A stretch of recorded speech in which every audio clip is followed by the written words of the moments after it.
ಇದ್ದಾರೆ, ಒಂದಷ್ಟು ಆರೋಪಗಳನ್ನ ಮಾಡ್ತಾ ಇದ್ದಾರೆ. ಸೊ ಈ ವಿಚಾರವಾಗಿ ತಾವು ಏನು ಹೇಳಕ್ಕೆ ಇಷ್ಟಪಡ್ತೀವಿ? ಕೌನ್ಸಿಲಿಂಗ್ ಪ್ರಕ್ರಿಯೆಯಲ್ಲಿ 3 ಲಕ್ಷಕ್ಕಿಂತ ಹೆಚ್ಚು ವಿದ್ಯಾರ್ಥಿಗಳು ಭಾಗವಹಿಸಿದ್ದಾರೆ. 1.5 ಲಕ್ಷದಷ್ಟು ಸೀಟ್ಗಳನ್ನು ನಾವು ಹಂಚಿಕೆ ಮಾಡಿದ್ದೀವಿ. ಪ್ರಾಧಿಕಾರದ ಮುಂದೆ ಬೆಳಗಿಂದ ಏನು ಗೊಂದಲ ಸೃಷ್ಟಿ ಮಾಡ್ತಿರೋರು ಹಾರ್ಡ್ಲಿ 200 ಸ್ಟೂಡೆಂಟ್ಸ್.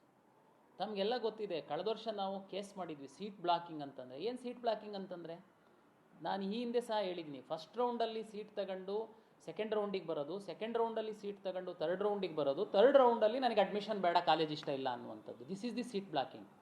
ಕಳೆದ ವರ್ಷ ಈ ಥರ ಮಾಡಿದ್ದು ಹೊರಗಡೆ ನಿಂತ್ಕೊಂಡು ಯಾರ್ಯಾರೋ ಮಾಡಿದ್ರು, ಆಯಿತಾ. FIR ಮಾಡಿ ಸಾಕಷ್ಟು ಜನಕ್ಕೆ ಅರೆಸ್ಟ್ ಆಯಿತು, ಸಾಕಷ್ಟು ಕಾಲೇಜಿಗೆ ಪನಿಷ್ಮೆಂಟ್ ಆಯಿತು.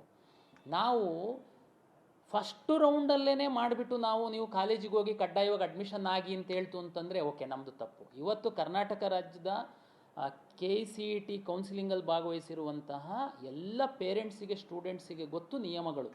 ನಾವು ಮೊದಲ ಸುತ್ತು, 2ನೇ ಸುತ್ತು, 3ನೇ ಸುತ್ತು, ನಿನ್ನೆ ನಾವು ರಿಸಲ್ಟ್ ಪಬ್ಲಿಷ್ ಮಾಡಿ ಅಡ್ಮಿಷನ್ ಆಗಿ ಅಂತ ಹೇಳ್ತಿರೋದು 3ನೇ ಸುತ್ತಿಂದು.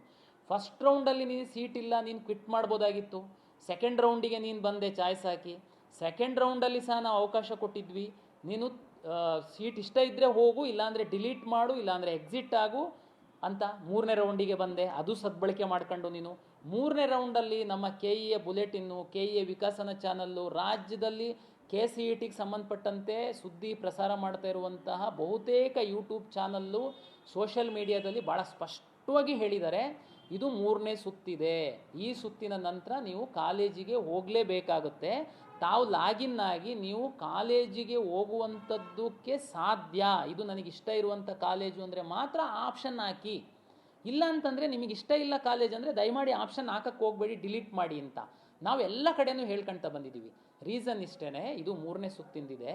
ನೀವು ಈಗ ಸೀಟ್ ತಗೊಂಡ್ಬಿಟ್ಟು ಈಗ ನನಗೆ ಕಾಲೇಜ್ ಇಷ್ಟ ಇಲ್ಲ ಅಂತಂದರೆ ನಾನು ಸಿಂಪಲ್ ಪ್ರಶ್ನೆ ಕೇಳ್ತೀನಿ, ನಿಮಗೆ SC ST OBC ಯಾವುದಾದ್ರೂ ರಿಸರ್ವೇಷನಲ್ಲಿ ನಿಮಗೆ ಸೀಟ್ ಅಲಾಟ್ ಆಗಿದೆ ಯಾವುದೋ ಕಾಲೇಜಲ್ಲಿ, ನಿನಗೆ ಇಷ್ಟ ಇಲ್ಲ ಅಂತಂದಿತ್ತು ಅಂತ ನೀನು ಅವತ್ತೇ ಅದನ್ನು ಕಾಲೇಜನ್ನು ಡಿಲೀಟ್ ಮಾಡಿದರೆ, ನೀನು ಕ್ವಿಟ್ ಮಾಡಿ ನಮ್ಮಿಂದ ಹೋಗಿದ್ರೆ, ನಿನ್ನಷ್ಟೇ ಎಲಿಜಿಬಲ್ ಇರುವಂತಹ ಜಸ್ಟು ಸಣ್ಣ ಕೆಳಗಡೆ ರ್ಯಾಂಕ್ ಇರೋನಿಗೆ ಸಿಕ್ತಿತ್ತ ಸೀಟು, ಅವನಿಗೆ ಅನ್ಯಾಯ ಮಾಡಿ ಈ ಸೀಟನ್ನು ಈಗ ನೀನೇನು ಮಾಡ್ತಾ ಇದೆಯಾ, ನೀನೀಗ ಜಾಯಿನ್ ಆಗಲ್ಲ ನಾನು ಅಂತ ಇಲ್ಲಿ ಬಂದು ಪ್ರತಿಭಟನೆ ಮಾಡಿ ನ್ಯೂಸೆನ್ಸ್ ಮಾಡಿದರೆ KEA ಮುಂದ್ಗಡೆ, ಆ ಸೀಟು 3ನೇ ಸುತ್ತಾಗಿದೆ. ಅಗ್ರಿಮೆಂಟ್ ಪ್ರಕಾರ ಕಾಲೇಜ್ ಮ್ಯಾನೇಜ್ಮೆಂಟಿಗೆ ಹೋಗುತ್ತೆ.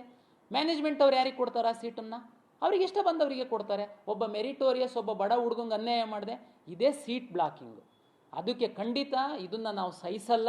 ಯಾರು ಇದರಲ್ಲಿ ಇನ್ವಾಲ್ವ್ ಆಗಿದ್ದಾರೆ ನಾವೀಗ ಅದನ್ನು ಪತ್ತೆ ಹಚ್ಚುತ್ತಾ ಇದ್ದೀವಿ. ಯಾರು ಬಂದು ನನಗೆ ಬೆಳಗಿಂದ ನಾನು ಗಮನಿಸ್ತಾ ಇದ್ದೀನಿ, ಅದರಲ್ಲಿ ಎಲ್ಲ ಜೆನ್ಯೂನ್ ಸ್ಟೂಡೆಂಟ್ಸ್ ಇಲ್ಲ, ಕೆಲವರೆಲ್ಲ 3ನೇ ವ್ಯಕ್ತಿಗಳು, ಬ್ರೋಕರು, ಮೆಂಟರ್ಸು, ಅವರು ಇವರೆಲ್ಲರೂ ಇದ್ದಾರೆ. ನಾವು ಮತ್ತೆ ಒಂದು ಪೊಲೀಸ್ ಕಂಪ್ಲೇಂಟ್ ಕೊಡ್ತೀವಿ.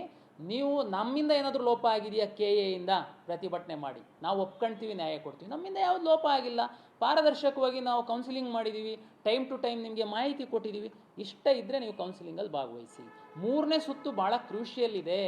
ತಾವು ದಯಮಾಡಿ 10 ಸಾರಿ ವಿಚಾರ ಮಾಡಿ, ನಿಮ್ಮ ಮನೆಯವ್ರ ಜೊತೆ ವಿಚಾರ ಮಾಡಿ ನೀವು ಕಾಲೇಜ್ ಆಪ್ಷನ್ ಎಂಟ್ರಿ ಮಾಡಿದ್ದೀವಿ.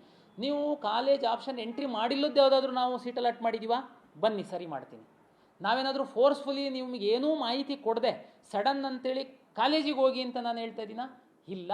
ಹಾಗಾಗಿ ಬೆಳಗಿಂದ ತಾವು ಏನು ಕೇಳಿದ್ರಿ, ಒಂದಷ್ಟು ಗೊಂದಲ, ಪೋಷಕರು, ನ್ಯಾಯ ಬೇಕು, ಇದು ಎಲ್ಲ ನ್ಯಾಯ ಬೇಕು ಅಂತ ಹೇಳ್ತಿರೋ ನಾವು ಕೇಳಬೇಕು. ಆ್ಯಕ್ಚುಲಿ ನಿಮ್ಗಿಂತ ಸ್ವಲ್ಪ ಮೆರಿಟ್ ಕೆಳಗಡೆ ಇರುವಂಥವರಿಗೆ ನ್ಯಾಯ ಕೊಡಬೇಕಾ ಅಂತ ನಾವು ಕೇಳಬೇಕು.